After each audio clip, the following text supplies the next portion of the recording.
Birgit, I'm from the History Trust and I have mainly worked at the Migration Museum. And I'm really excited that you're all here to help us guide through prepare for an exhibition. Let me first talk about Iraqi culture by drinking tea, any kind of tea. In Iraq, we are very familiar, very in contact with any kind of tea, any drink. Tea, cinnamon tea, black tea, we call kujarat, I don't know what do we call it in English. What's kujarat? Yensu? Yensu, yes, that's right, yensu. Anise. Kujarat is hibiscus. Hibiscus. This one is very good in Iraq. Yeah, she knows. Because it's available all the time at my house. And we are starting our day by drinking black tea. It is by breakfast. So the afternoon tea we don't have. But anything else we have it because anyone who can go to the kitchen and have some tea and have some, he can do it by himself. In Iraq, no, we are doing it by the family group. All of them, they have to come and have the afternoon tea. This one is, I do miss it. اليمن وزوجي وضاح معي اليوم. He's going to help me. Yeah. Say them in English too. Oh, I will. Yeah, so my name is Dalal. I'm from Yemen, and my husband here as well from Yemen. He's going to jump in if I need any help, so please do, because he's trying to avoid that, so I know. But, you know, just we're representing both Yemen, so please help. Well, throughout the history, Yemen has been known as the bridge that linked the East to the West through the routes of trade, especially with bahur, frankincense, and coffee. And these two objects that I have picked for today to talk about, and they are linked to hospitality because in every house in Yemen, if you are inviting people to come and visit you, you will smell the first thing bahur, which is usually, I brought some here, that's from my mom. She gave it to me 7 years. And it's very light, the flavor is very light, and you can mix it with cinnamon here and ginger. This is as well similar to it, but it's mixed with ginger and cinnamon.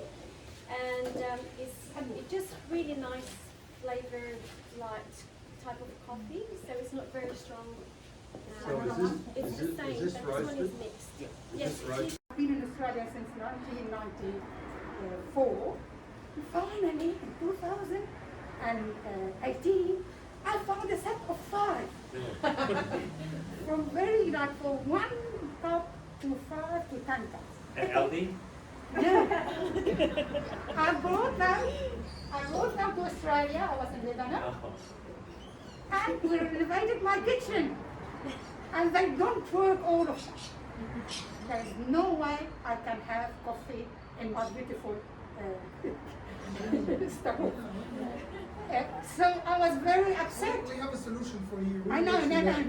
Just wait. So I told my husband that I was a bit concerned and not happy. So guess what? I had for birthday present this year, I had this. he could have told you a little element that won't start a fire. They use it with sweets, baklava, and other kinds of sweets, with drinks as well. And now it's very expensive. A kilo, I think it's more than $100 American. The sweet makers, they started using peanut and cashew nut instead. So this wine is very nice. Unfortunately, I didn't bring anything. Yes, got the ara and the bombija.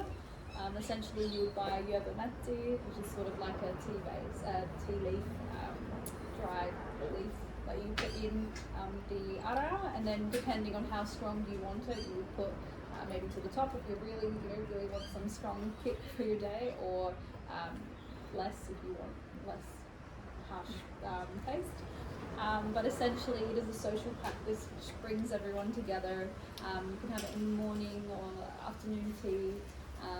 Some people eat some lizard with it, or it really depends on what time of day. But it goes with any meal. It helps you. It helps with digestion. It's got a lot of health benefits.